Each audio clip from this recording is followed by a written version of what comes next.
Hey everybody! Speaking in tongues has become quite popular in many churches. And some actually say that it's a necessary sign of salvation. Well, for my friends who are into that sort of thing, tongue speaking, I want to share something with you that you might be unaware of. Did you know that the Apostle Paul regulated tongue speaking in the assembly? He gave rules for tongue speaking. Let me show you what I mean. In 1 Corinthians 14, he said no more than 2 or 3 should speak in tongues. They must speak one at a time, and someone must interpret what they say.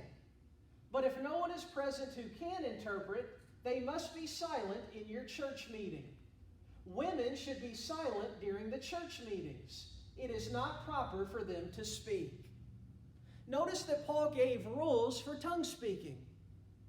He said that there can only be 2 or 3 in the assembly.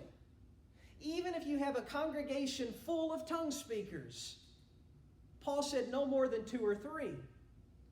Number 2, they must speak one at a time. They can't be speaking in tongues over one another. They have to take turns. Number 3, someone must interpret. If you don't have someone who can explain the meaning of their words, the tongue speakers to remain silent. And number 4, women should be silent. Even women who have the gift. They're not to exercise that gift in the assembly. Now be honest with yourself and with God.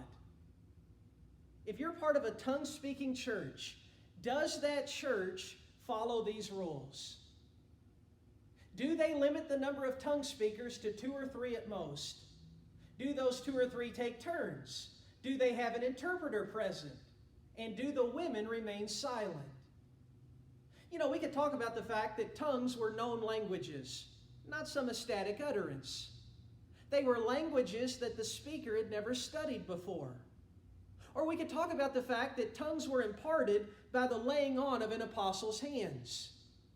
It should go without saying, if there are no living apostles, then the gifts, including tongues, aren't being imparted. But this should settle it. Paul was guided by divine inspiration. He was led by the Holy Spirit. If your church is doing something counter to that, then it's counter to the Spirit.